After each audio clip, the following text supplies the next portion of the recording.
machete before, as you can tell. Oh, shh.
Good morning.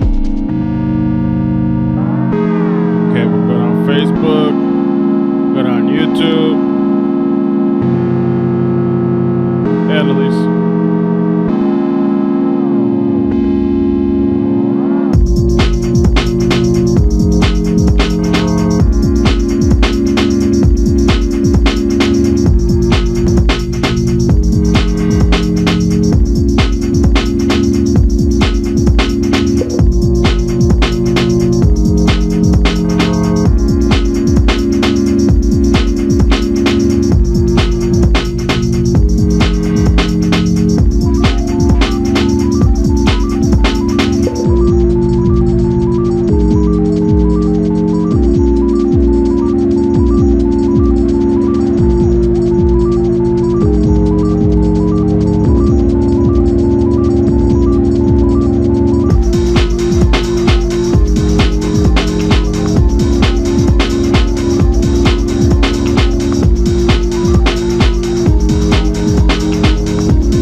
To be by myself. I'm here to come out and think and reflect. Yo, this is the best feeling today.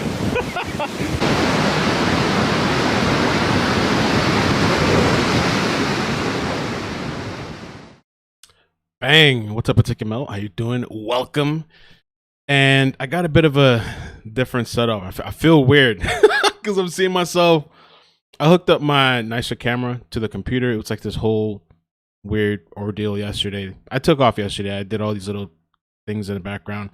So I guess it looks better, looks clearer, but it's like hard to look into the camera because now it's even more elevated. But anyway, we're here. Good morning. Thank you guys for joining me. I wanted to talk a little bit about the updates with regards to the Haitian president, Jovenel, the guy, James Solages, and some of the relatives, his relatives that spoke out, James Solages, and Colombia a little bit, and some interesting details because people are casting doubt about who was behind the president's assassination. I've even heard things like supposedly that the president hired like an outside group to protect him because his life was in danger, and those same people like turned and killed him. or whatever. But a lot of people believe it's like an inside job. So, and those Colombians, I think they were like ex-military, Colombia's ex-military or something like that. And so I have a couple of video clips, and I have an article that's really good from the New York Times that's been updating everything. Let's see. Yeah, they just did an update an hour ago. A really good article. So I'm still a member there. Oh, thank you. I appreciate that. Actually, the shirt that I had on, I went to the store yesterday and I had the single life, #single life shirt. And the guy complimented me on that. He was like, "Oh, single life." He was an Indian guy. He was single life. I was like, yeah, single life. So let's get started. What do you guys think? Does the visuals look the same, or is it like, it looks so weird? Like I have too much lighting. I don't know. All the details now. I don't think there's much of a difference. Like I guess the quality is better, but I don't know. So let's start with this one. Okay, James Solage. I have a couple of clips to show you guys. You know, they're claiming that he was just a translator. I've heard, or not heard, but I've read some articles where the family stated they're surprised. They don't believe that he did this. And supposedly, I don't know, there was an ad online for translating stuff, and that's what happened. Somebody said I'm breaking up. Am I breaking up? You should hear me clearly. Seems clear. Okay. How's the audio? Is it clear, or is it let me do a test real quick. Let's do it quick. The brighter could just be the audio. Testing. Somebody said I'm breaking up. Am I breaking up? You should hear me clearly. Nope. Clear audio. Might be on your end. Oh, and I have an interesting clip to show you guys too. Oh my god. An interesting, you know what, before we even start with these updates, let me show you this clip from Vice News. Vice News posted a documentary about a month ago. And Alexa shared it, I believe, and then Evelyn told me about it. And so I'm just going to play a little snippet. And what I'll do is I'll put the link in the description. Jean-Charles Moïse. I'll show you guys this. I'll put the link in the description. But this is a really, really telling documentary. It's like 40 minutes long. I highly recommend people go and check it out. Moïse ran against Jovenel in the presidential election, an election he claims was fraudulent. Dans la dernière élection, yo. Let me get you guys a bigger screen. Do that. Dans le premier tour d'élection, yo, t'es pas en faveur, non? Dans mardi, yo annoncé nos résultats d'élection qui en faveur, non? Dans mercredi, yo changé résultat. 4 candidates claimed presidential victory before the official count indicated Jovenel Moise had won, but transfer of power was delayed due to massive protests and evidence of widespread fraud. Still, Moise took power. 99% haïtien pas vle ouais président qui là. Bon garanti. Do you think President Moise is in any way connected to the surge in violence here? Oui. Monsieur son ancien policier. So right now they're talking about this guy Barbecue. You got to check out this documentary. It's freaking amazing. But this guy was a former police officer, one of the gang member leaders, and these people are saying that Moise knew about all this stuff and that he might have had some involvement with these people too. Some Vice News. Mbadou si rapproché président li, sécurité président li, il gen battre le national mondial. Il plein sponsor, il nan boîte là. Regarde là, la petit peuple là. Pas pile pas paquet. Et Jovenel lui même moi tout ça nèg là fait. Il va jamais dire non, il va jamais mettre au statut, il va jamais mettre la patte sur lui. Nous croyons que gon levé avec pas fait parce que peuple haïtien pas accepté, surtout mandat moun yo dit que président mandat fini qui donc son pays qui pas gouverner. Au cas où seulement c'est corruption qui gagne, il obligé encourager ces monde qui gagne ça qui met population en otage. Ruling by decree or by the gun may seem effective, but it's creating real anger. And there are many in Haiti who refuse to be intimidated. And as the opposition hardens, there are signs that a tipping point may be coming, one that could plunge the country into chaos. What happens if President Jovenel doesn't leave office? Il y a une possibilité pour le lever camper, demander pouvoir compte et pouvoir commencer à préparer et tout côté pouvoir qui sentit. I kind of blocked it here though, but he's saying he said so the leadership has started to prepare. Pouvoir commencer à préparer et tout and any region that the leadership feels could rise up against them. Côté pour avoir qui senti qui calé contre l'île, il commence à déstabiliser yo. Those are going to be destabilized. Même quoi que je dis hein. Actually, let me just hide myself so you guys can see it. Boom. All right, go. 7 février, si Jovenel Moise pas parti, c'est vraiment on va être terrible qui va arriver en Haïti. Barré qui nous va t'assurer. Every day, every morning, every evening, people been warning of all over. My house been destroyed. The power is on one hand, the government, and Haitian with Haitian and Haitian fighting. It's not Haitian fighting with the state. It's not Haitian fighting with another country. It's the same Haitian fighting with Haitian for what? For money. So I got to leave this country. Leave it how it is, what we're gonna do. Like we destroy and we can't talk. If we talk, we're gonna die. I want to tell you the truth, but if I tell the truth, I will die this afternoon. You understand? I don't even sleep in the house. I just grab my bag with my identification, the paper of my house, and I sleep in the street. Why? Why all this going on? They have to stop this thing. That violence got to stop. So those are just clips that I took from that. I put the link in the description on YouTube. So if you want to go see that, it's like 40 minutes long. Great documentary. It's pretty telling, and it's interesting that this was like a month prior to the president being killed. And so let's talk a little bit. I'm going to show you some clips with regards to James Solages. This is the Haitian American that was detained, arrested. Him and some other guy, I forget his name right now. It's like, I think the other guy's older, like 50 or something like that. And his family's surprised. So let me play some of these clips. Lexa sent me this yesterday. More than a dozen suspects detained in connection to the assassination of Haiti's president. Haitians on and off the island demanding justice for the slaying of their president. At least one of the suspected gunmen has South Florida connections. Specifically to a charity based out of Broward County. 7's Andrew Yeah, Scheinfeld live in North Lauderdale this morning, where one of those accused suspects used to work. Andrew. And something that's very alarming about this suspect is that we have now learned that he used to be a bodyguard at the Canadian Embassy in Haiti. Where do you go when you have a story that says your own people hurt you, your own people took out your leader? The assassination of the Haitian president was shocking news to the Haitian community living in South Florida. Now, another unbelievable revelation.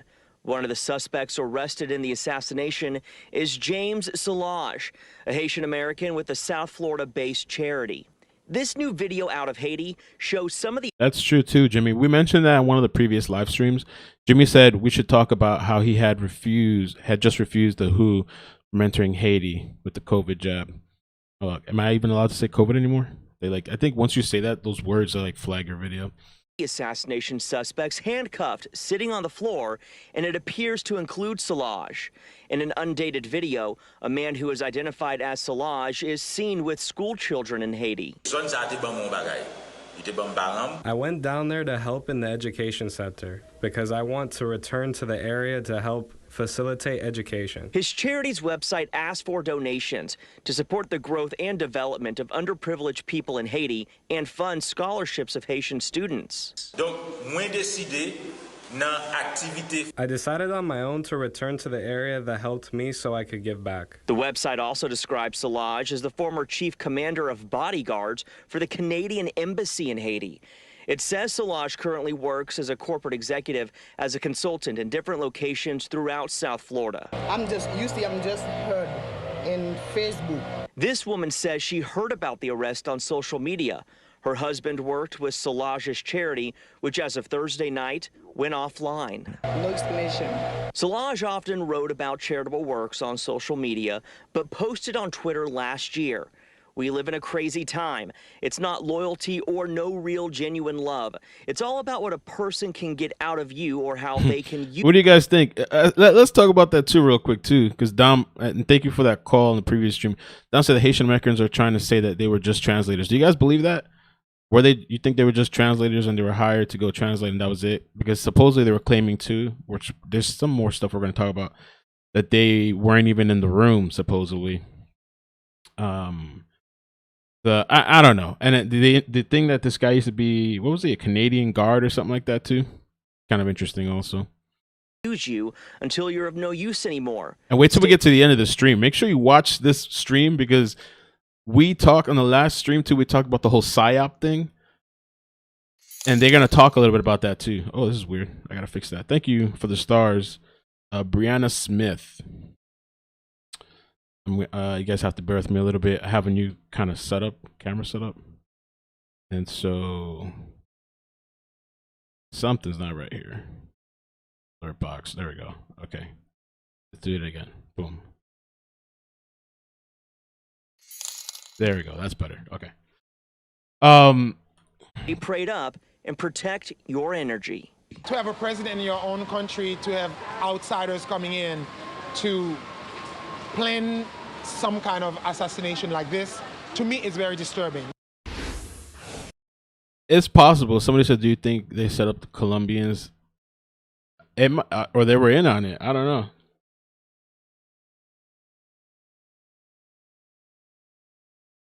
And like we spoke on the previous stream too, with the police, the chief of police, which we're going to get into in a little bit. I got to break down this James Solages guy first a little bit more.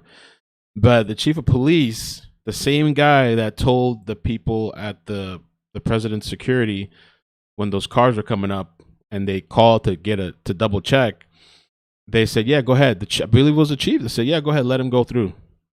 And now all of a sudden they call all these people in a record time. How many people so far? Let's see. At least 20 people detained. So we got the two guys, Haitian Americans. It says at least 20 people detained so far in an investigation into the assassination of President Jovenel. This past week, 18 have been identified as Colombians, 2 Haitian Americans, 5 suspects are still being sought. At least 13 men said to have been involved in the plot have served in the Colombian military. Colombian officials confirmed on Friday. They said 2 of the men had been killed in the aftermath of the assassination. Haitian officials have emphasized foreign involvement in the plot, but U.S. officials and many observers within Haiti are increasingly questioning whether the attack was planned with cooperation of the nation's own security apparatus, which I hear now too. I think they're calling it now. Remember how I was ranting and raving on the last stream? What about the security? Get all the security, haul their asses in, investigate them, question their asses. That's actually what they're starting to do now. So, let me play this clip here. Haiti, a group of handcuffed men were paraded before the media Colombians. on Thursday. That was quick, man. Record time. Police said in the assassination of President Jovenel Moise. Authorities called them a commando unit, trained and heavily armed, and said they were all foreigners, including 26 Colombians and 2 Haitian Americans.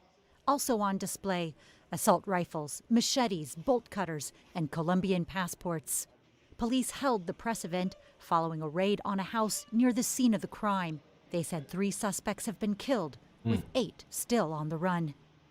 Moise was fatally shot at his home Wednesday, a massive blow for a country already struggling with crushing poverty, political chaos, and gang violence. Colombia's defense minister said there was preliminary evidence that the Colombian suspects were retired military. The national government, our police and army have given instructions for immediate collaboration. The complete cooperation of our forces is with our fellow Republic of Haiti. Authorities have identified the American suspects, but the U.S. State Department has not. Yeah, I did read that somewhere too. They said he was tortured. Confirmed they are citizens. Haiti's police claim the local community helped track down the suspected killers, but have called for residents not to take justice into their own hands. after a violent crowd gathered at the Port-au-Prince police station where the suspects were being held. President Moise had faced mass protests against his rule, accused of corruption and refusing to let go of power. Authorities declared a state of emergency following his killing. But interim Prime Minister Claude Joseph on Thursday said it was time to reopen the economy and called for the airport to restart operations. So it says here, too, this was posted yesterday, a new wave of arrests in the assassination of Haitian President Jovenel Moise. Check out some of the comments before we watch this, too. Oh, and by the way, I don't know, man. So I got this new microphone yesterday, right? This is the old one here. This old one is like 40, 50 bucks. I know I'm off topic, but whatever. Who cares? And now this is like a $200 one. And I was listening to myself yesterday. I was testing it, and I was like, yo, this sounds exactly the same. The shit to me, sorry, it sounds exactly the same. And I mean, it's really because, you know, this is hooked up to the audio interface back here. It's XLR microphone dynamic. And there's a sound cloud or sound lift or whatever it's called somewhere in there. But I was like, yo, this shit sounds exactly the same. There was no point in I mean, this looks nicer, I think. But I was just like, I don't know. I don't know, man. I don't know.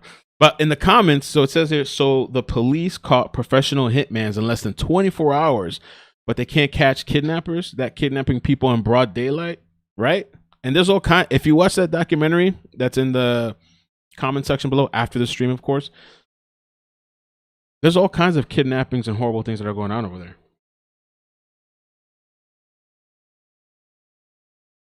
Sounds like the Fall Guys. Let's check this out. NBC. Haitian authorities now say at least 28 suspects were involved in the $200 just for the look. The $40 one works exactly the same. Well, it's actually like 60, I think, but oh man. Assassination of the country's president, lining them up for the world to see behind a table displaying firearms, Taiwanese machetes, embassy and Colombian passports. Haitian police say 17 men have been arrested, including 15 Colombians and 2 Haitian Americans. 3 suspects died in a gun battle, and 8 others are still on the run. Haitian government officials identified the U.S. citizens to NBC News as James Solages and Joseph Vincent. The New York Times, citing a Haitian judge involved in the investigation, reports that the 2 Americans were working as translators and said they were not in the room when President Jovenel Moise was killed. With the country in turmoil, the U.S. is sending FBI and Homeland Security officials to help investigate. Some protesters don't believe the government's account and are skeptical that a supposedly professional group of killers could carry this out but be caught so quickly. Haiti is in a state of shock. Laurent Lamothe is a former prime minister of Haiti. Could an assassination like this have been carried out without some inside help? A lot of people are not understanding some of the ease of access to the president's house and the breakdown of security. There's been a complete security breakdown. You know, the president's security detail. The former prime minister says Haiti's first lady was shot 3 times. Tonight, she's still in critical condition at a Miami hospital, Peter. Yeah, I haven't heard any updates on the first lady besides that she's in a hospital, but I haven't heard anything else besides that.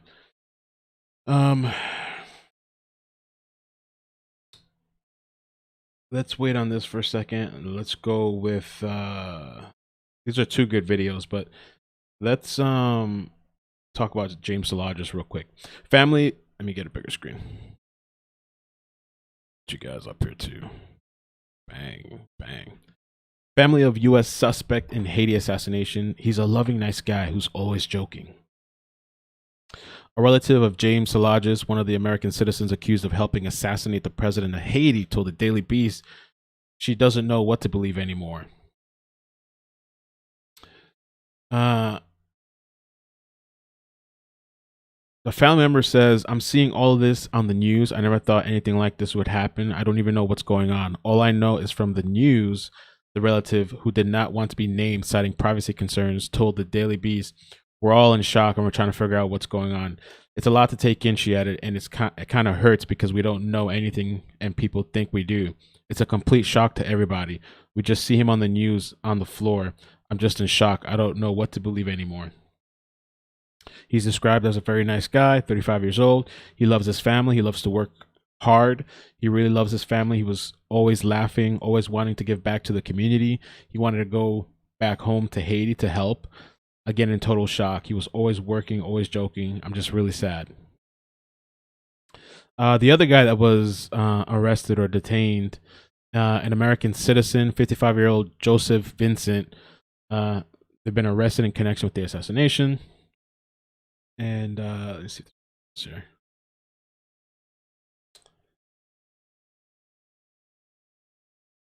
Picked it up. Now, they spoke with the uncle. This is what I wanted to show you guys too.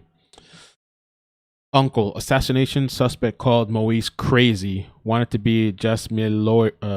It's a lawyer. And there's an audio clip here too of the uncle talking. Play this for you guys. I have to take both of us off the screen here. Boom. Matin, bot li ti konsal pa karete kote li an parce que tout moun a kalonge doit être sous li. Même téléphone li pa. Li pa presque pas. On moi parce que li pa kwe ça ta arrivé.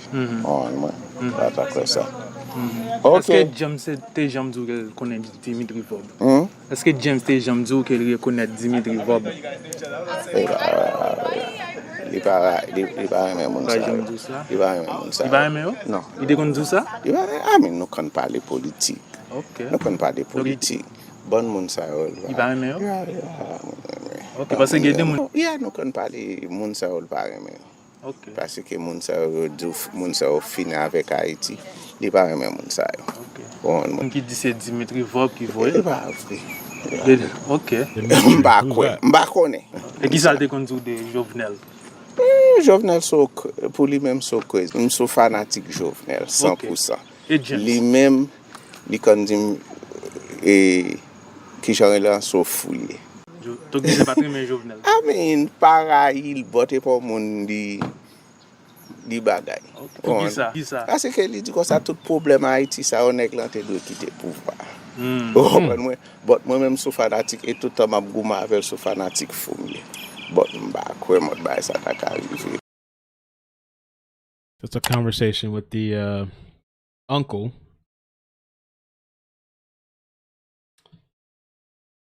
Let's see. That's a picture of them right there. I don't know what to think, man. I think it's gonna come to light, but I'm not really sure what to think. The new developments in the assassination of Haitian President Jovenel Moise. 2 Haitian Americans are among those under arrest, and at least one of them has South Florida ties. Now tonight, a relative of that man is speaking only to Local 10, and Local 10's Janine Stanwood is live in Miami with the exclusive. Janine. And right now we're at Jackson Memorial Hospital where the First Lady of Haiti is still recovering. As for one of those suspects who has been arrested, he has ties to Broward County. An all-out manhunt for the killers of Haiti's president. Police arresting these 2 on Thursday and have more in custody, including this man, identified by authorities as James Solages, a Haitian American living in Fort Lauderdale. In this video posted online, Solages talks about charitable work, and he's listed as president of the board of a local nonprofit that claims to provide help for Haiti. First of all, I'm sorry for what happened about my president. Relatives living in Broward telling us they don't believe the news. Like my son killed my brother because I love my president and I love James Solages. You know, I didn't know. He was a good boy. He doesn't have no military training. He wasn't in military. Solages' alleged role in the early morning shooting that killed President Jovenel Moise and wounded the First Lady is not clear. Martine Moise was flown to South Florida Wednesday to be treated. It is my understanding from the State Department that the First Lady was not a target, that she was caught in a crossfire. Local leaders asking for help from the White House. If a president could be killed in his own house with all the security that he had, so we know that no one is safe in Haiti. And they did ask for help. I think supposedly one of the clips we're going to see too, they're supposed to be going out there. I don't know, they're sending out FBI or somebody else to help with some sort of investigation. This is also here a clip of the Prime Minister talking. I think he's Prime Minister, right? Claude Joseph. To the latest on the assassination of Haitian President Jovenel Moise. Tonight, the New York Times is reporting that the Haitian government has asked the Biden administration to... Oh, and by the way, sorry, Jeanette Corley, thank you for the stars. I don't know how I missed that. Somehow I missed it, but thank you for the stars. Appreciate it. Send in U.S. troops to protect Haiti's ports, airports, gasoline reserves, and key infrastructure. The White House has offered to help Haiti, but has made no mention of sending U.S. troops. And moments ago, they have actually now. ABC News sat down with interim Prime Minister Claude Joseph. Joseph broke down while talking about the assassination. That's so true, right? What Momo said. First Lady, Madam Moise, how is she doing right now? We spoke a few times today. I know she's in stable condition. I keep her in my prayer. The people are in shock. The people, myself, I'm in shock. Because no one would ever think that President Jovenel Moise will be killed, tortured in his own house this way.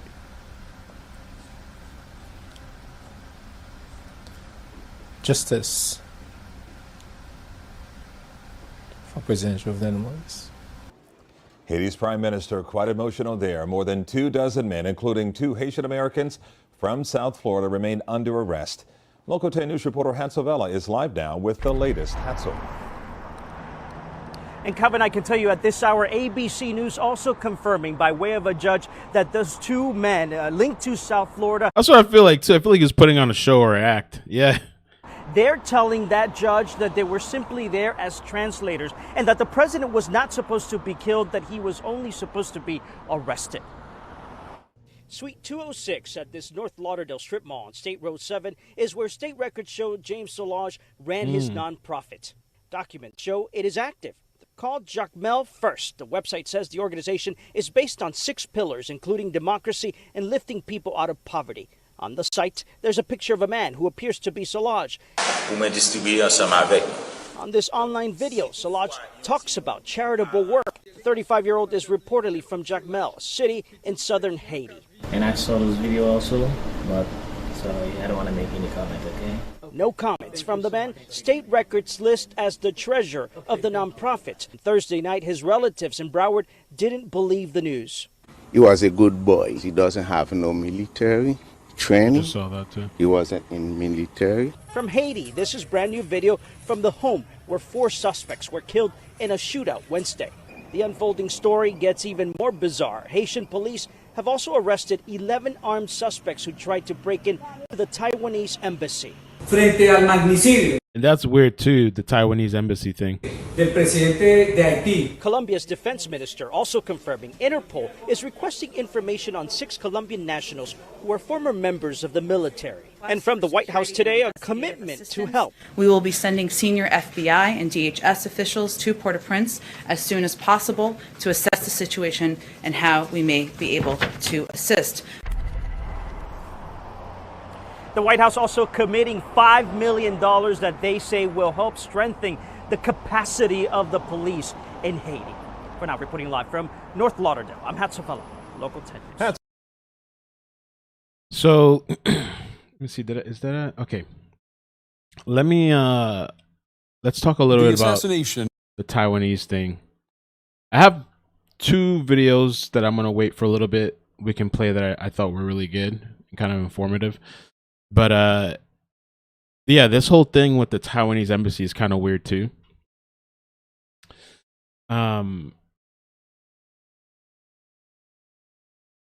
So, a lone security guard at the Taiwanese embassy in Haiti was responsible for the arrest of 11 suspects in the assassination of President Jovenel Moise after a group of heavily armed commandos invaded the diplomatic compound the evening after the murder.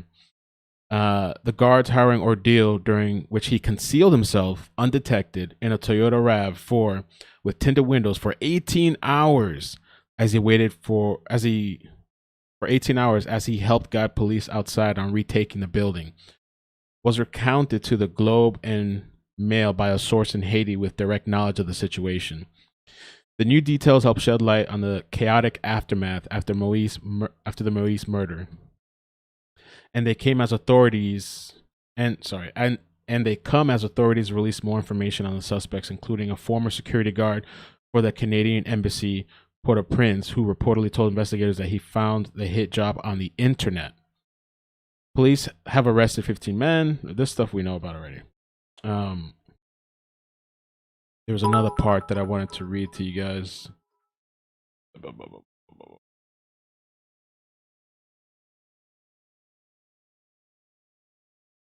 Okay. Okay. A group of men burst into Mr. Moise's private home in Haitian, an affluent Port-au-Prince suburb, around 1 a.m. Wednesday. They shot Mr. Moise to death and critically wounded his wife, who has been airlifted to Florida for treatment. Police said Mr. Moise was shot 12 times and had one eye punctured, which one of the previous streams we talked about, supposedly, I think it was gouged or something.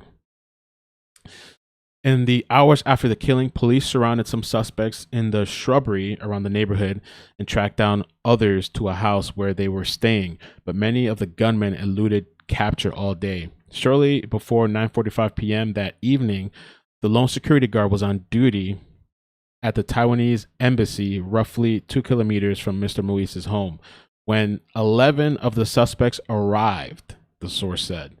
The Globe is not revealing the name of the source to protect them from unwanted attention in a volatile situation. The security guard, who was armed with a shotgun, decided he could not fend off the commandos alone. He took cover in a vehicle as the men burst into the compound, the source says. Because of the vehicle's tinted windows, the gunman did not see him. Using his mobile phone, the guard immediately called his superiors, who alerted the police and Taiwanese diplomats. The guard was able to continue relaying reports from his hidden position as the commandos swarmed. At around 11:40 p.m., they broke into the chancellery and set up shop inside. The building was empty at the time, as services had been shut down that day and staff ordered to work from home. At 1 a.m., police surrounded the building and threw tear gas inside, but were unsuccessful in flushing the gunmen out. The standoff continued overnight and through the next day. The Haitian National Police unit in charge of the diplomatic security reviewed plans of the chancellery, if that's how you say it. The source said members of the Presidential Guard were also involved in the operation. Under international diplomatic protocol, police also had to secure the permission of the Taiwanese government to enter the building. Haiti is one of the few countries that recognizes the Republic of China in Taiwan, rather than the People's Republic in Beijing. After Taiwan officials gave them the green light, police captured the compound at 3:25 p.m. Thursday and arrested the men without resistance. Surprised they would go without resistance. The security guard, a Haitian national, was finally able to emerge from the vehicle around this time. In a statement, the government of Taiwan said it had authorized Haitian police to breach its embassy. The embassy welcomes the rapid reaction of the Haitian authorities and continues as always to work alongside with the Haitian people. Read this statement. Yeah, and they talk about more of James Solages. That's kind of weird. I don't know why. I wonder why they went to the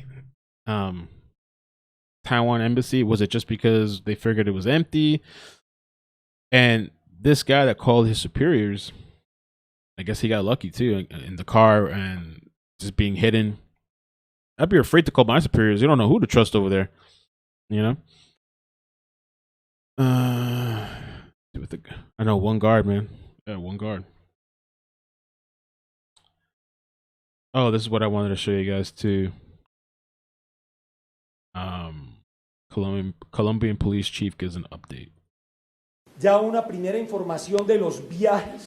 That's what I'm gonna have to hide us. You know what? How about that? How about that? De algunos de ellos en fechas, por dónde lo hicieron, qué tipo de aerolínea, que está siendo no solamente compartida con la Oficina Central de Interpol de Haití, sino de República Dominicana, en el ánimo de que utilizaron estas personas vinculadas al hecho, puerto de llegada como República Dominicana, para pasar a territorio haitiano. Los retiros han ocurrido entre el 2018 y el 2020. Eso es lo que se tiene registrado. Las motivaciones en el mercado Mercenary market. Porque esto es un tema propio de actividades mercenarias, están alrededor temas netamente económicos, presumimos nosotros, y es lo que hemos podido verificar hasta el momento.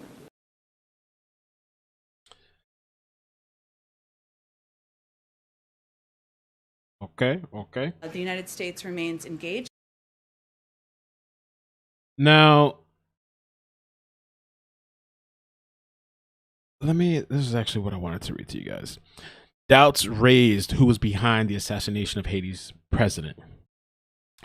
Police claim that Jovenel was killed by a mainly Colombian hit squad has been thrown into doubt. Questions have been raised over Haiti's official narrative for the assassination of President Jovenel, who was gunned down at his mansion in Port-au-Prince last Wednesday.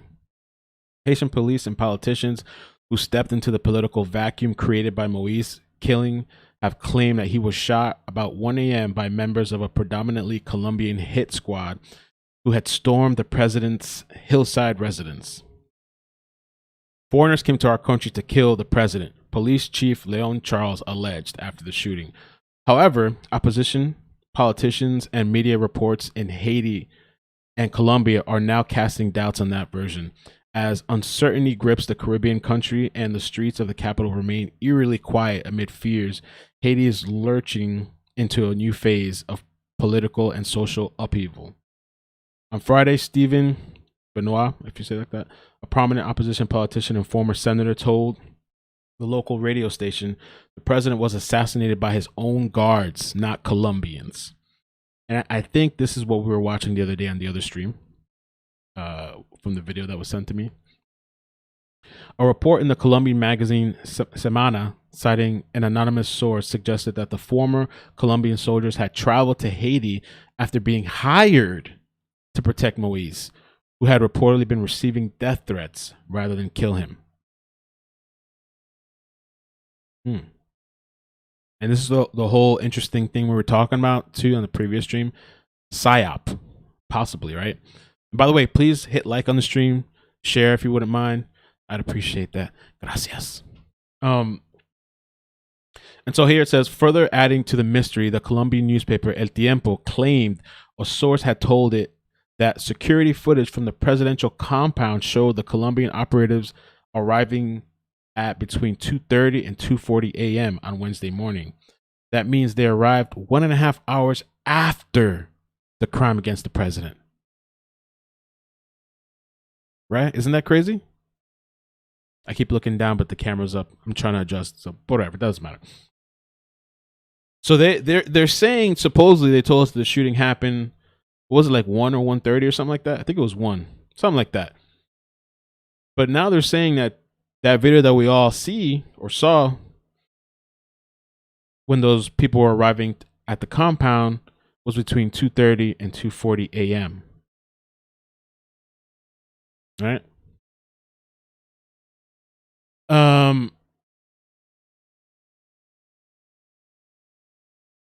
Early on Friday, Colombian authorities named 13 of the alleged Colombian mercenaries Haitian security officials have captured and claim were involved. They included Manuel, some guy with like 10 names in one, a former member of an elite unit of the Colombian army called the Urban Counterterrorism Special Forces Group, which specializes in handling hostage standoffs and the protection of VIPs. The former member of the elite unit of the Colombian army called Urban Counterterrorism. Grosso, 41, is alleged to have arrived in Haiti with 10 former soldiers on June 6 after traveling through the resort town of Punta Cana in the Dominican Republic, which shares the island of Hispaniola with Haiti. A second group of ex-soldiers arrived in Haiti about a month earlier via Panama. Okay. Haiti's police chief told journalists 15 Colombians had been arrested in the aftermath of the president's killing, as well as 2 citizens of Haitian descent, who have been named as 35-year-old James, we've been talking about this, and 55-year-old Joseph. 3 Colombians were killed, while 8 suspects remain at large, Charles said, adding, "We urge citizens not to take justice into their own hands." The presence of such a large number of foreigners among the Haitian leaders' alleged killers has shocked many, particularly in Haiti itself, but Colombian guns for hire have been turning up in war zones around the world, including Yemen, Iraq, Israel, and Afghanistan for years. So nothing new, I guess, with that. Men were once trained by American soldiers and have spent years battling insurgent groups or drug traffickers with Colombia.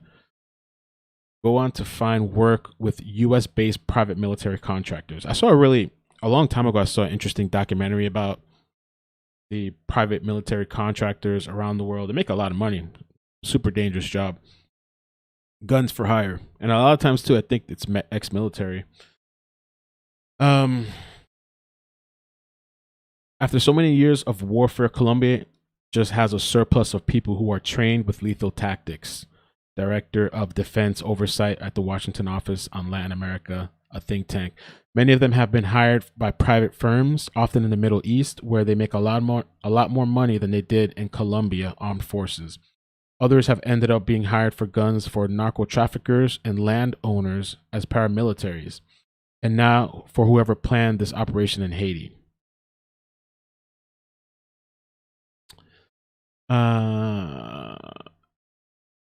The wife of one of the arrested Colombians told local radio that her husband, Francisco Helado Uribe, which is this name I've heard a couple times, this last name, Uribe, had been hired by an agency to travel to the Dominican Republic to provide security to wealthy families, but had not been given specific details on the mission.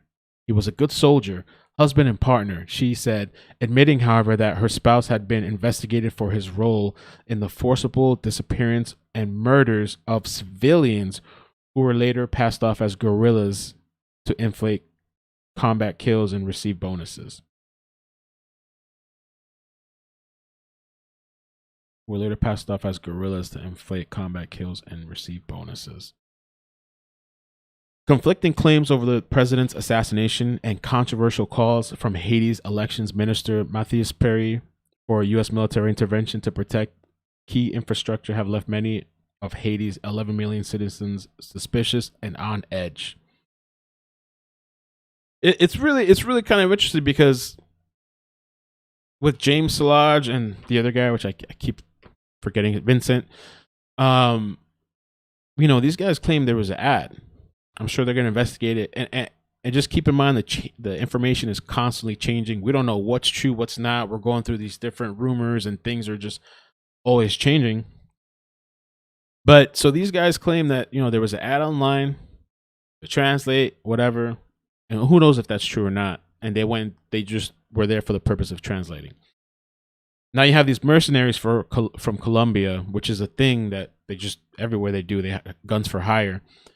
This one lady claiming the wife of one of the guys, they were hired for a mission. They don't really know supposedly. And I'm sure the wife doesn't know all the ins and outs, right? The wife is just the wife. The guys probably do all kinds of who knows what's really. But they were supposedly hired for a mission. And they weren't given specifics, which maybe that's possible because sometimes it's like on a need to know basis. Of course, you need to know some bits of information, but probably not everything.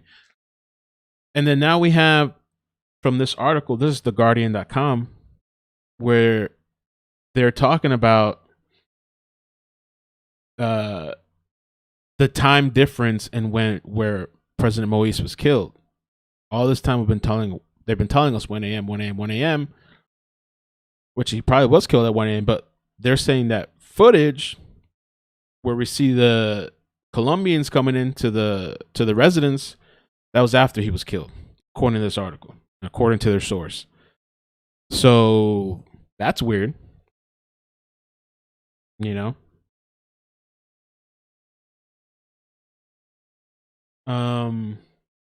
What did we off here? Wife.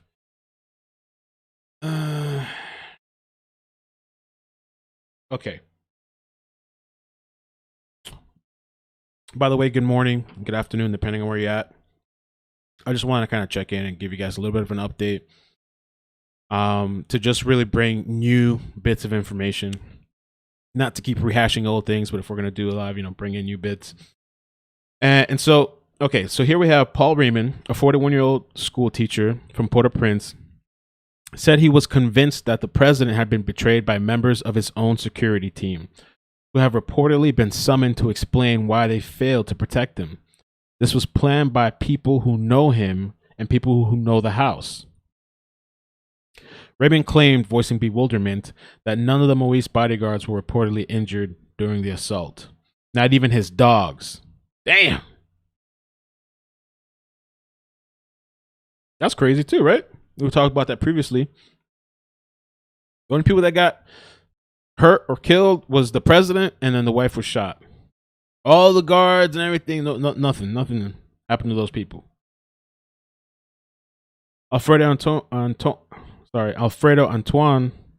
I don't even know, a former congressman, said he suspected the murder was the work of powerful Haitian oligarchs. They killed him because they didn't want their interests harmed, he claimed. Jake Johnston, a Haiti specialist from the Center of Economic and Policy Research think tank, said sending U.S. troops was not the solution to the political upheaval. To think that foreign intervention is a solution to this mind-boggling.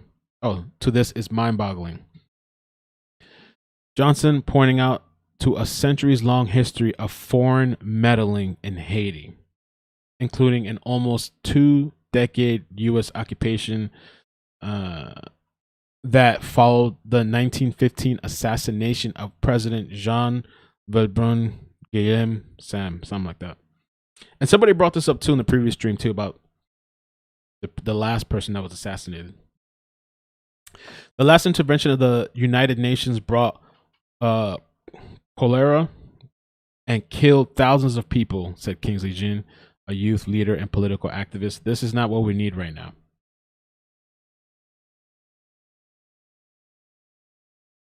That's a really, really good article. The Guardian, 200 years.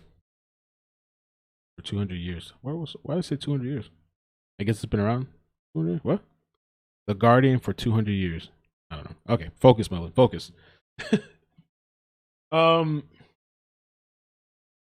one I don't think we need to really get into.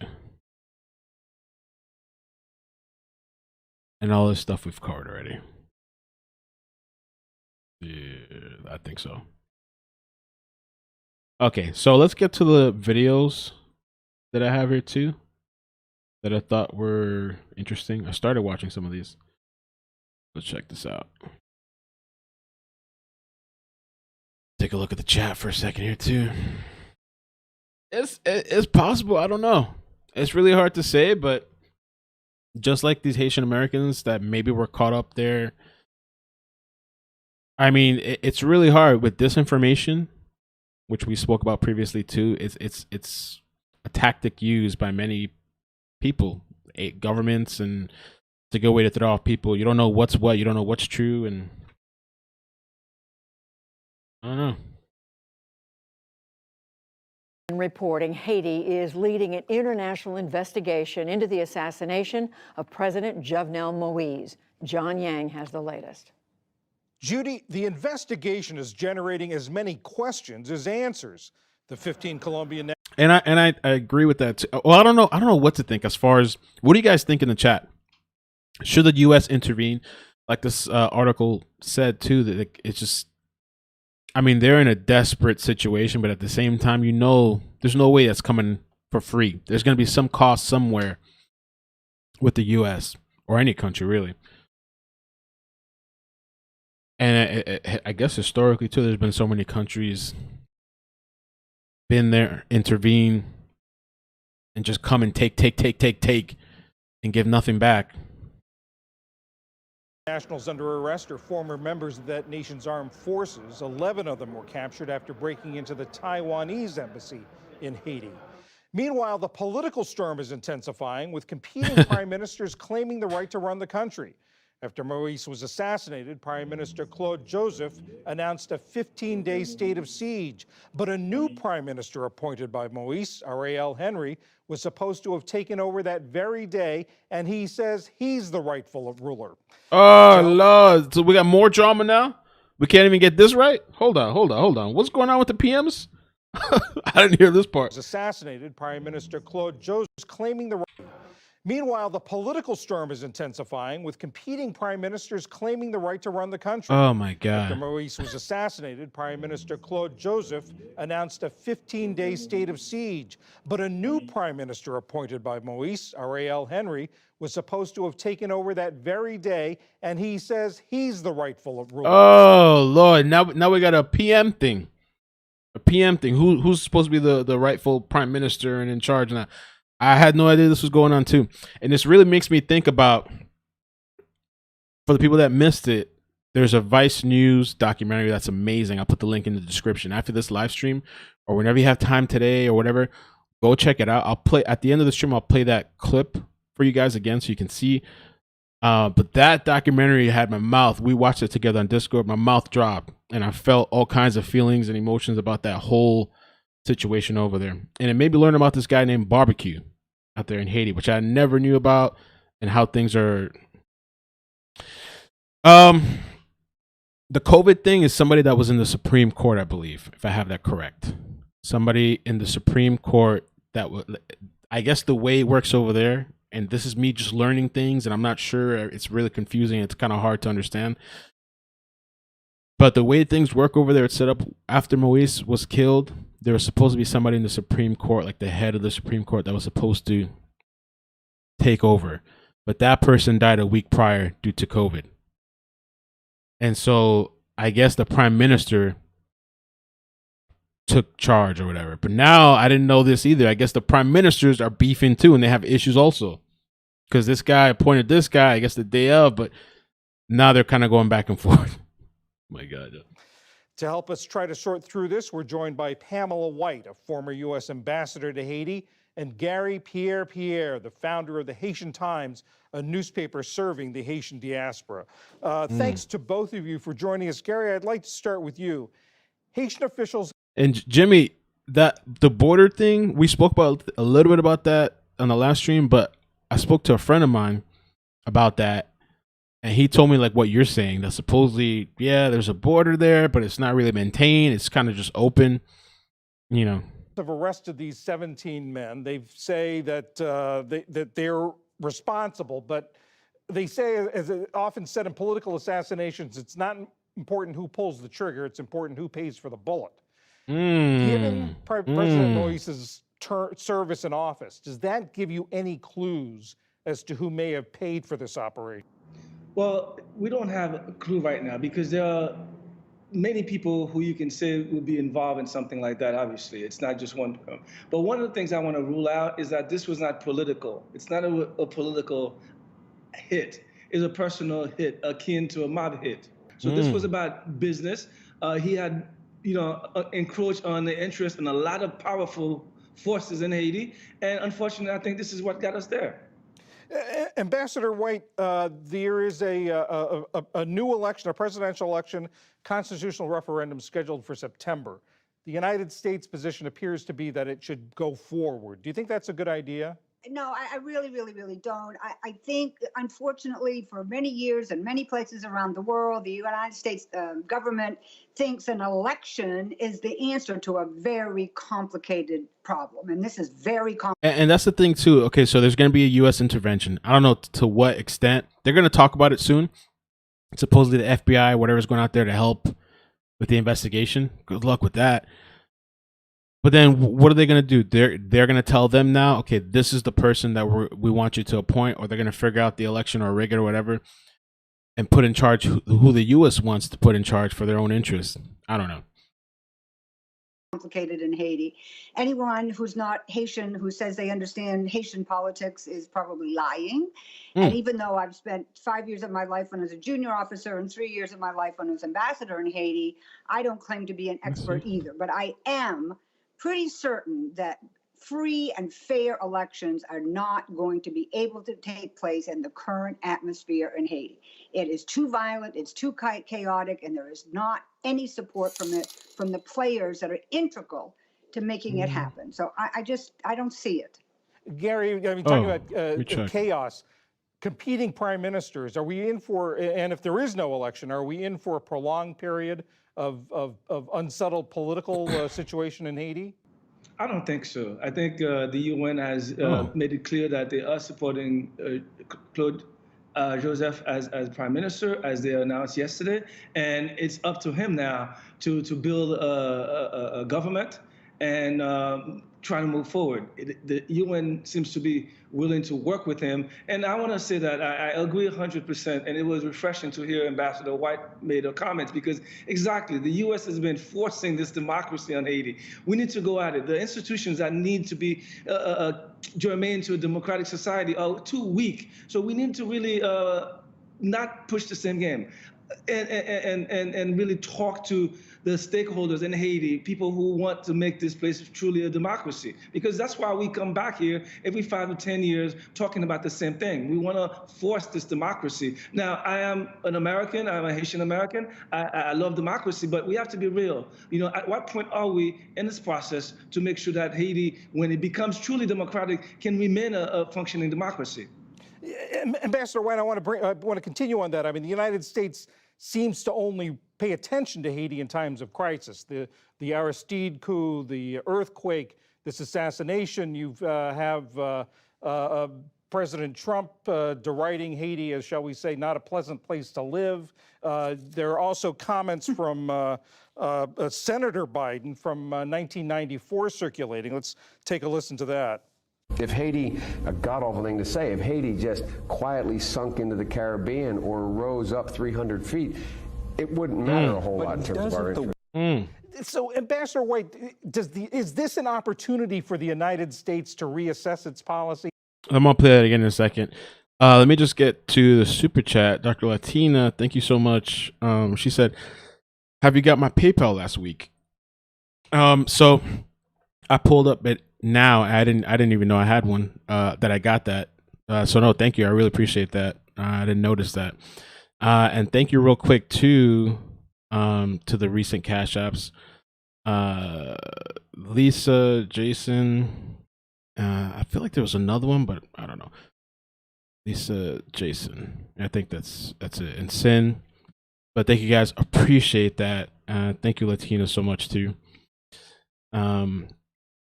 And so this old clip has been popping up a lot. I mean, I played it on the previous streams, and I mean, it's all over Twitter. You know, it's Joe Biden. I don't know from when this was, you know, but If Haiti, a god-awful thing to say, if Haiti just quietly sunk into the Caribbean or rose up 300 feet, it wouldn't matter a whole lot in terms of our interest. So, Ambassador White, is this an opportunity for the United States to reassess its policy toward Haiti, and what should that be? I absolutely think it is. And I think every time we look at Haiti and we see turmoil, except, you know, in terms of huge crisis, but the last 3 years have been disastrous. Not one of my Haitian friends, not one, hasn't had someone in their family or circle of friends be murdered in the last 3 years. Not one of my Haitian friends hasn't had someone that they know kidnapped. I mean, the place has descended into chaos. You can't. So what are we going to do about that? The elephants in the room in Haiti right now are two security questions: food security. A third of the country is starving; they're hungry, and physical stability, security.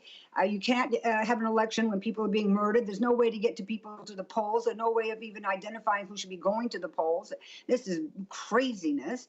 And then the other one is the COVID. Well, Gary, on that point about security, the United States says the FBI is going to go down to help investigate this. The FBI is going over there now to Haiti. the assassination, but there are also reports that Haiti wants U.S. troops for port security and other internal security. Do you think that would be a good idea? I don't think so. In fact, I wrote a column this morning that asked for the Biden administration to send in the FBI, because I think that's a good thing. But soldiers are another thing. The Haitian police force can provide such protection. We don't need U.S. forces there. It evokes too many bad memories, and people just don't want that. It's not the thing to do. I do believe that they need help.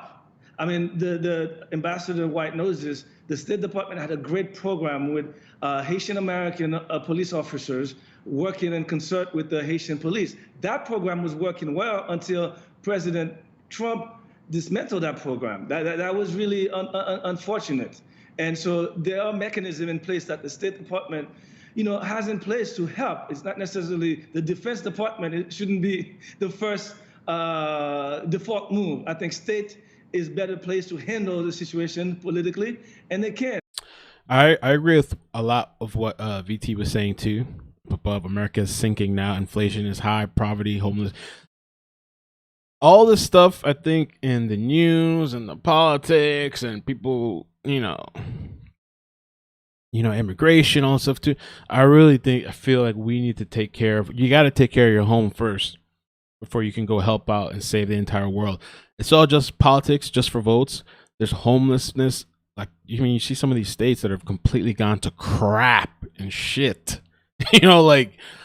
California. I don't understand how we can. And I'm not saying not to help out Haiti. I don't know what's gonna happen with that. I don't know what what I'm saying. But I'm just saying in general, there's people here dying every day on the streets. Look at Chicago, right? It's just crazy. And I don't know what the solution is. And for Haiti too, I don't know what it is either. Because to me, and I said this last time, I don't think whatever person you get in there, whatever president comes in there, or we put in charge, if people don't like it, or if the gangs don't like it, they'll go in and kill them. I don't know. And then what happened to all the money? Nothing. I don't see anything that has been done over there. It seems like from the clips that I've seen, I don't see anything that was done or built. They haven't even fixed the what was the name of that building in Haiti? I forget. Not the embassy, the whatever building it was that was like the presidential building or whatever, that from the earthquake, I think. They haven't even fixed that. They're just running out of the presidents are just running the country out of their own homes. Latina said, what happened to the 2.3 billion we already sent? Where did the money go? That's a good question. Yeah. No, where did the money go? I had no idea. No idea, man. In Haiti, a free pass. Find this. Who ordered the assassination of Haiti's president? On Jovenel Moise's watch, the breakdown of law and order, the rise of gang rule had reached new proportions. But to be gunned down in the night at his private residence is a shock. Neighbors heard 2 hours of gunshots, they say. Police only secured the scene at dawn. The First Lady airlifted to Miami in critical but now stable condition. And on Thursday, the police parading what they describe as mercenaries, who they blame for the attack.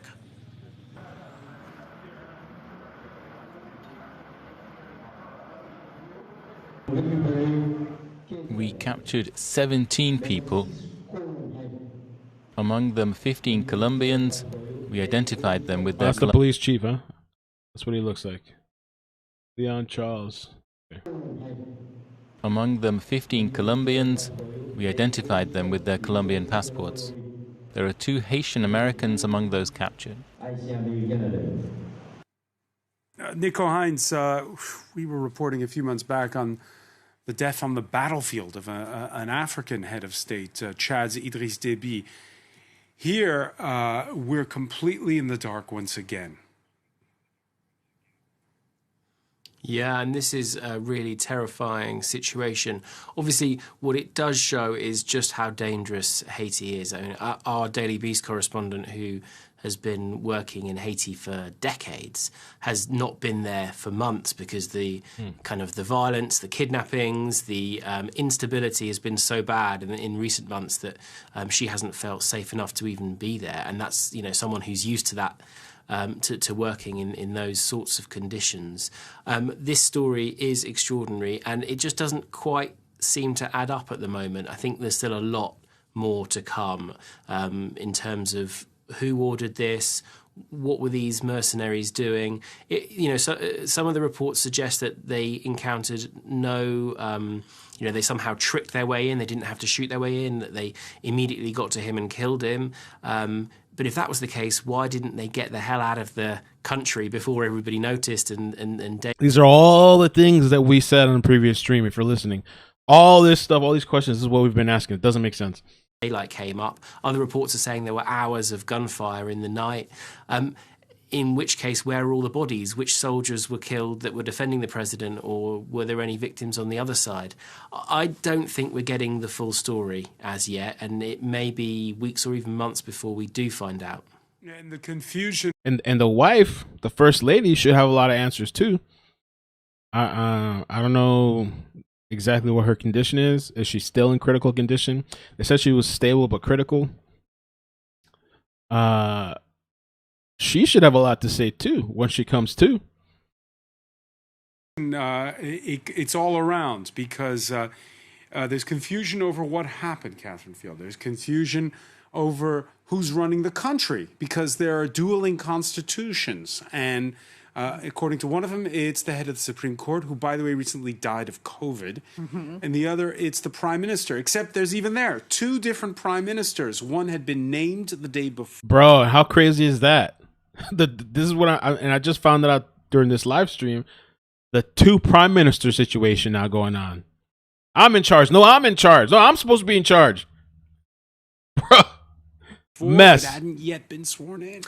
Yeah, I think on this one we can really start to look at what has been going on in Haiti since, not just since that massive earthquake they had in 2010, but before that. This is a country that has received enormous amounts of aid. It's received an enormous amount of help in trying to prop up the institutions of a state, which clearly have not worked. So exactly. What happened? There's $13 billion of aid that has been pumped into Haiti that is meant to provide stability, a civil society, to make some sort of functioning country, which it clearly isn't. And there's been another sort of interesting aspect. And what gets me to, sorry to kind of interrupt. What gets me to, because I was looking at Wyclef's Twitter. We can show you guys on a big screen. I was looking at Wyclef's Twitter, and this was on July 7th. He says, saddened by the dramatic daily events in Haiti, the assassination of Moise is an attack on the institution of presidency and is a tragedy. My prayers are with his family and my 4 Haitian brothers and sisters who are the daily victims of a chaotic situation. Now, the only thing is, like, I keep hearing people say democracy, democracy, democracy, but if this guy was really in past his term and he was not holding polls, that's not democracy, right?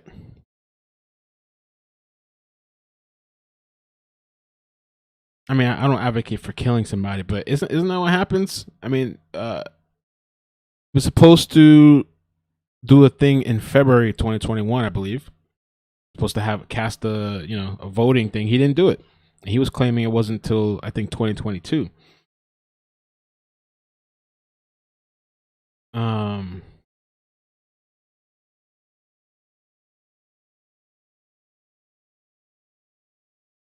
Somebody said killing people is never the solution, but we're also talking about someone who deserved life in prison for what he did to your beautiful country. You would have been much better president than he would. I don't know. And in that documentary too, the one by Vice, I thought it was really good. The guy that ran against Moise, he was talking and he was saying that I don't even want to say I don't even know if I could say these words now on YouTube because they just take your shit down. But he said that their election, not saying ours, Jesus, was fraudulent. And that he was supposed to win, and that they actually, how did it go? They named him first, but then they changed it, or something happened, and then Moise was put in charge. He was trying to choose his successor. That's not democracy. But yeah, and that's the only thing that kind of boggles my mind a little bit, because I see the countries are like, this is not democracy. This is not democracy. All the different countries and their presidents on Twitter posting.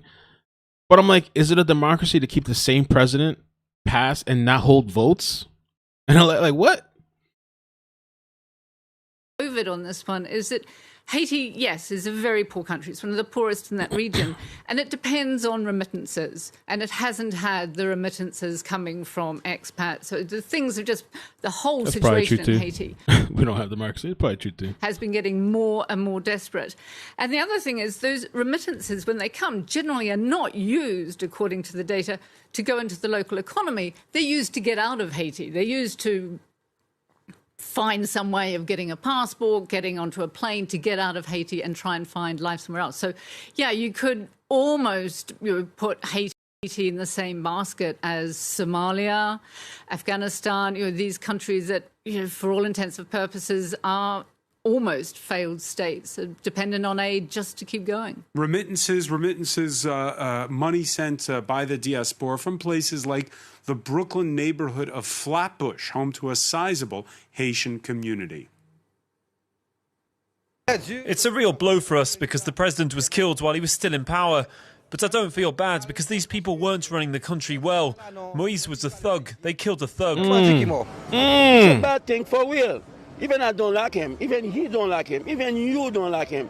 He's not supposed to die like that.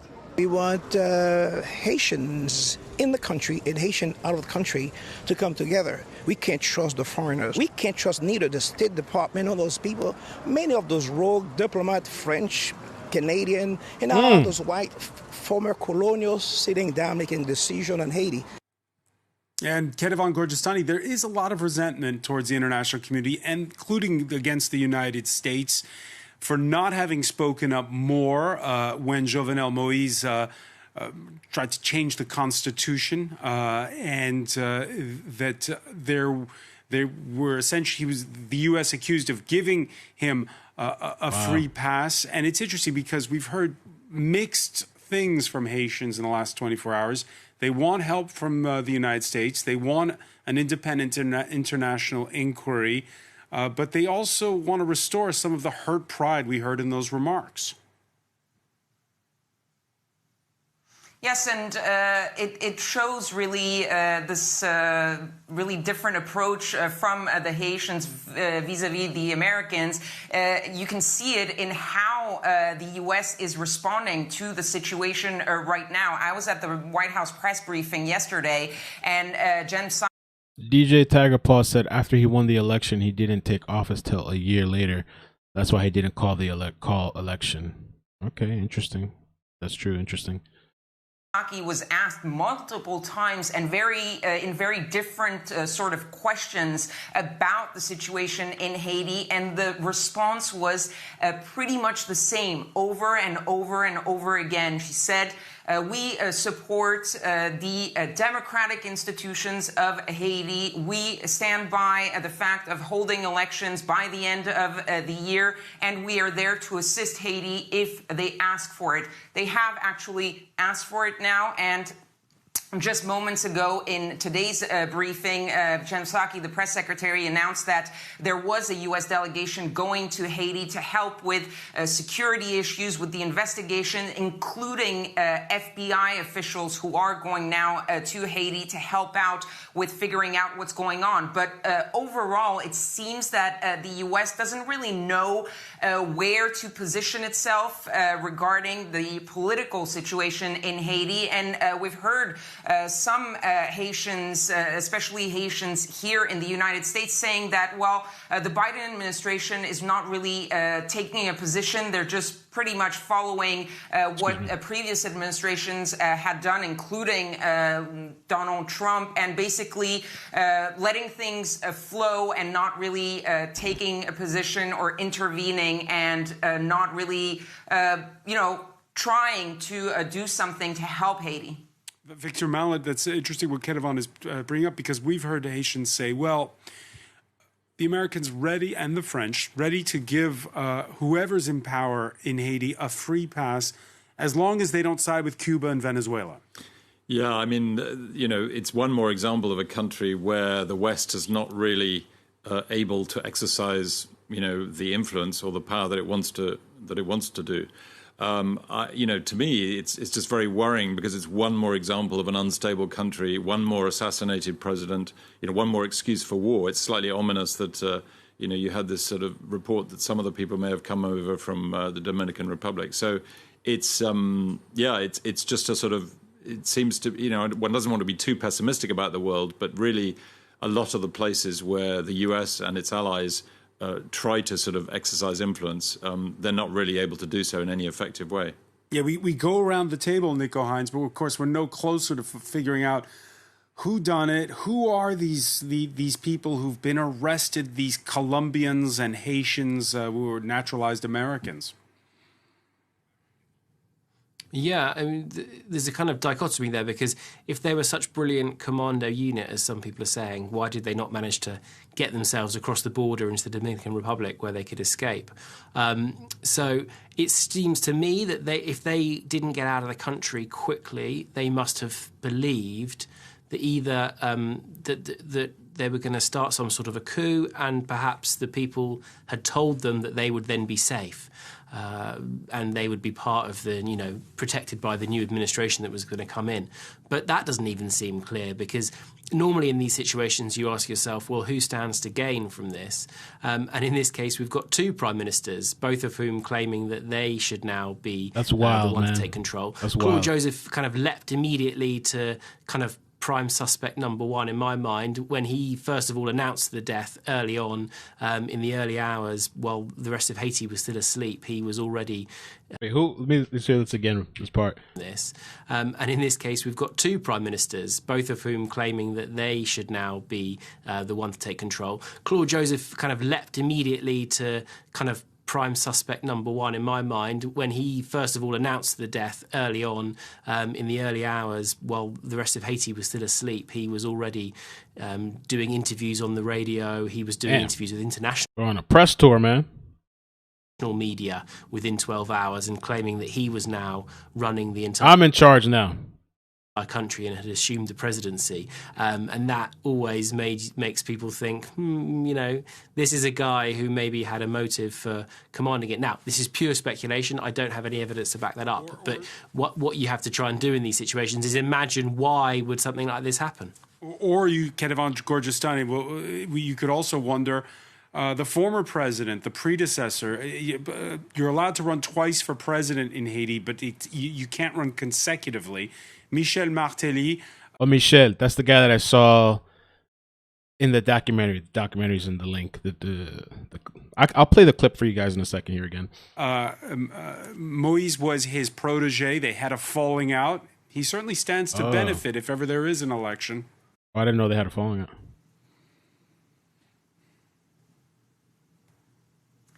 Yes, I mean, it is totally a possibility, but of course it is, as we've all said, still very early and things are still very murky and no one really knows exactly what has happened.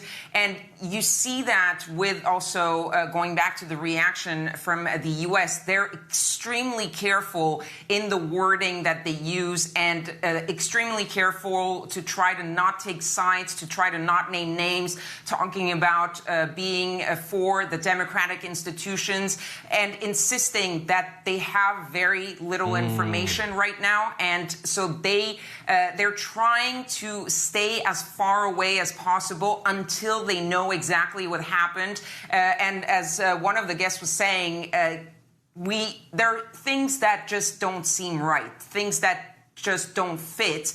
And I feel that the Americans sending that delegation to Haiti is to try to figure out what exactly happened and to have a better idea of who might be behind it. Because if they take a position for the acting prime minister and then it turns out that he had something to do with it, then the Americans are in a very bad situation. So I think they're trying to wait and see what really has happened, and then they'll make a decision or an announcement. Weird. Let me show you again really quick for the new people. This is a really short clip, but I put the, what's 3 minutes? 3 minutes. Jean-Charles. Let me put this full screen. Hopefully they don't claim the video. But the link for the full video is in the description. 40 minutes long, the full documentary. And the crazy thing is this was just posted a month ago. But check it out. Jean-Charles Moise ran against Jovenel in the presidential election, an election he claims was fraudulent. Dans la dernière élection, dans la première tour élection, il était pas en faveur. Oh, Jean-Charles. Oh, he's not Michelle. I get it all confused. This is Jean-Charles Moise, chairman, Fit Discipline Party. Dans la première tour élection, il était pas en faveur, non. Dans mardi, on a annoncé nos résultats d'élection qui en faveur, non. Dans mercredi, on a changé les résultats. 4 candidates claimed presidential victory before the official count indicated Jovenel Moise had won. But transfer of power was delayed due to massive protests and evidence of widespread fraud. Still, Moise took power. 99% haïtiens pas vle ouais président qui là. That 99% of Haitians hate the current president. I don't know if that's true or not, but that's what this guy said. Damn. Bon garanti. Do you think President Moise is in any way I guarantee there's going to be a revolution. This was just posted a month prior. Connected to the surge in violence here? Oui. Monsieur son ancien policier lié. Barbecue. Badou se rapproché président lié, sécurité président lié, il gagne battu le national mondial. Il plein sponsor, il nan boîte là. Regarde la petit peuple là. Pas pile pas paquet. Et Jovenel lui-même moi tout ça nèg là a fait. Il va jamais dire non, il va jamais mettre au statut, il va jamais mettre la patte sur lui. Nous croyons que gon levé quand pas le fait parce que peuple haïtien pas accepter, surtout mandat moun yo dit que président mandat fini qui donc son pays qui pas gouverner. Au cas où seulement c'est corruption qui gagne, il est obligé encourager ces gens qui gagnent ça qui met la population en otage. Ruling by decree or by the gun may seem effective, but it's creating real anger.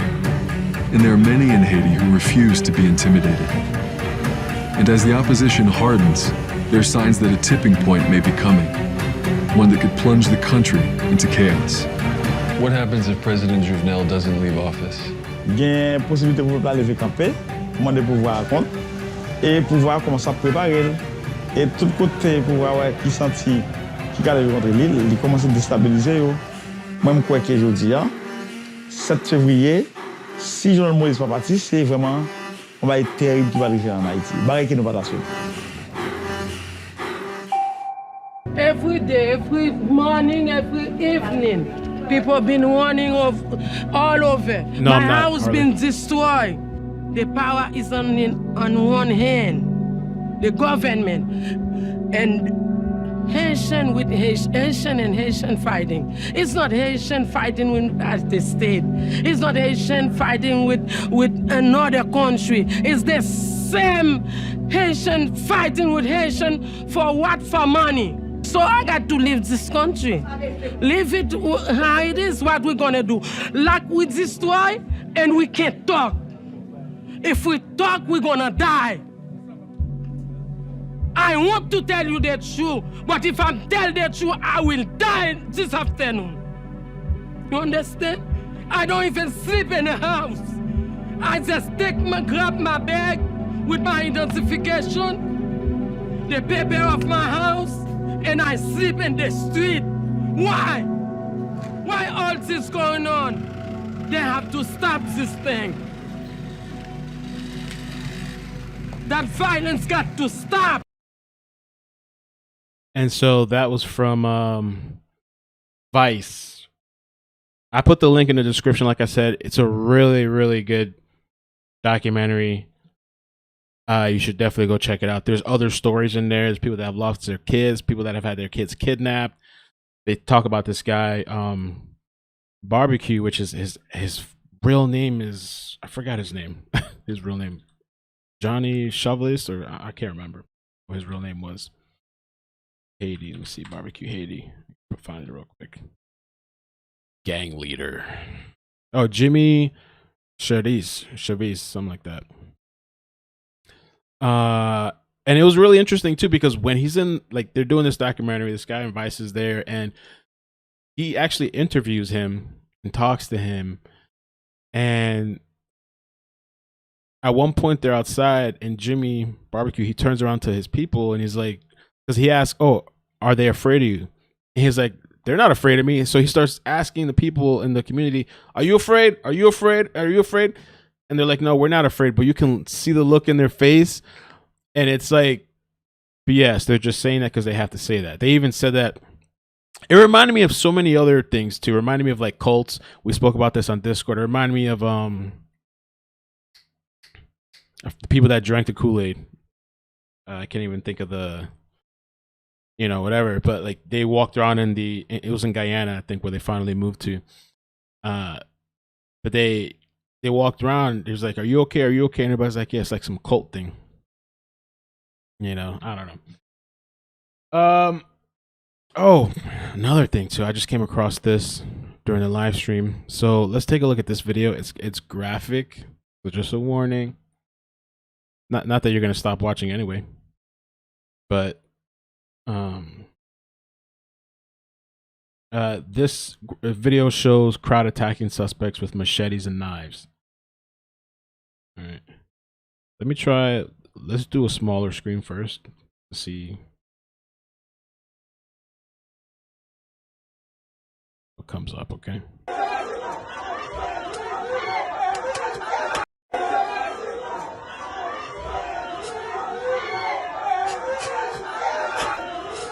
Yeah, it's like taking stabs. I don't want to show too much of that because it's kind of... And then this is other dramatic video circulating on social media claims to show that the suspect being taken away by police after being attacked. Yeah. This one I'll do a bigger screen so you can see.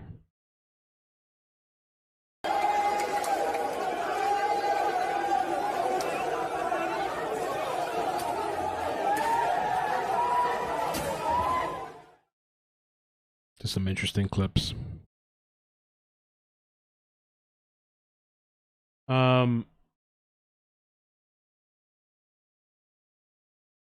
Let me just browse this article real quick and see if there's anything here. Some Haitians say no. The president's chief bodyguards called in for questioning.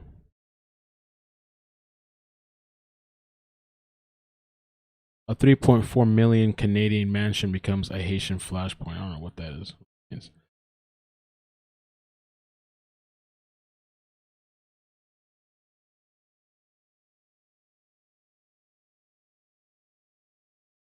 I mean, a lot of this stuff I think we've kind of looked over and read. This one they've been updating as we go. Oh, this is it right here. A 3.4 million Canadian mansion becomes a Haitian flashpoint.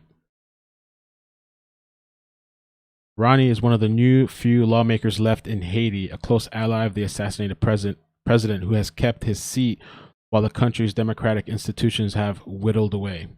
As one of only 10 remaining members in all of Haiti's parliament, Mr. Celestin, a swaggering figure who styles himself as a self-made multimillionaire, belongs to a tiny circle of leaders with the legal authority to steer the nation out of its crisis now that the president is dead. But to many Haitians, Mr. Celestine is also a symbol of one of their biggest grievances, a governing class that enriches itself while so many go hungry.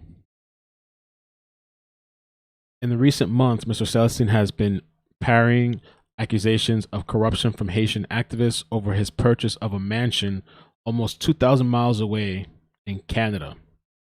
The 3.4 million villa with its 10-car garage, home cinema, and swimming pool overlooking a lake was among the most expensive homes ever sold in one of Quebec's most affluent neighborhoods, and the purchase set off a corruption investigation into Mr. Celestine by officials in Haiti. Mr. Celestine vehemently denies any wrongdoing, describing himself as a savvy entrepreneur whose success and donations to the election campaign of the assassinated President Jovenel Moise have afforded him a variety of privileges, including the ability to pay for the villa and get his wife a job at the Haitian consulate in Montreal. But the New York Times found little to no indication in Haiti of the thriving business that Mr. Celestine cites as the source of his great wealth. Some appear to operate on a much smaller scale than he claimed, if at all in some cases. Saw that already. The prospect of U.S. military intervention in Haiti carries haunting echoes. The Haitian government's extraordinary request for U.S. forces to help stabilize the country in the aftermath of the assassination of the president this past week carries haunting vestiges from American military interventions that happened more than a century ago. Back then, the United States dispatched forces without an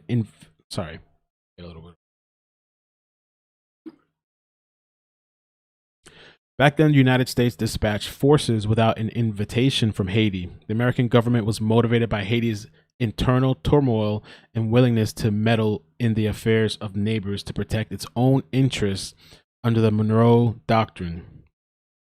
In 1915, President Woodrow Wilson sent the Marines into Haiti, calling the invasion a justifiable response to avert anarchy after a mob assassinated Haiti's president, Jean Wilburn Sam, the guy we mentioned him just a little bit ago. The American military stayed for nearly 2 decades. Wow. But even before that, Mr. Wilson saw fit to take military action in Haiti, worried about what his administration saw as the growing influence of Germany there. According to a historical page about the U.S. interventions and the State Department archive website, in 1914, his administration sent the Marines, who removed $500,000 from Haitian National Bank for what the administration called safekeeping. What? Let me read that again. In 1914, his administration sent Marines who removed $500,000 from the Haitian National Bank for what the administration called safekeeping in New York, giving the United States control of the bank, the website said.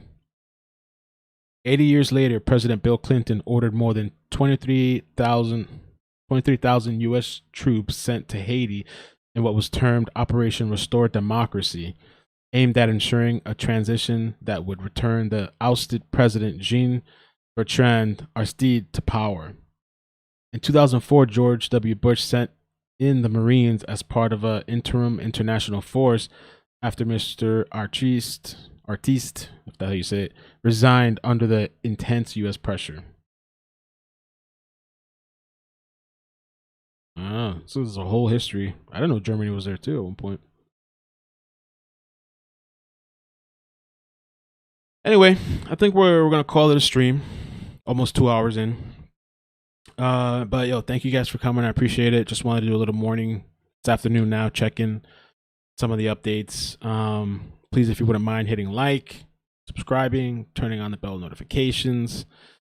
Gonna keep following this. There's a couple of different stories that I need to do updates on that I've covered previously. But I'll definitely keep an eye on this. So thank you guys. Appreciate it. Appreciate you.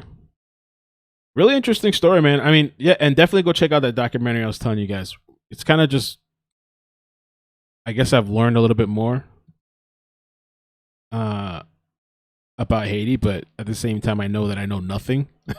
This is just like a small little snippet, you know? Oh, there was this thing too I meant to read. I forgot. I guess we'll cover it on the next update. I'll just save this, bookmark this. Yeah, I gotta go pick up my daughter later too. So, but yeah, thank you guys. Take care. Peace.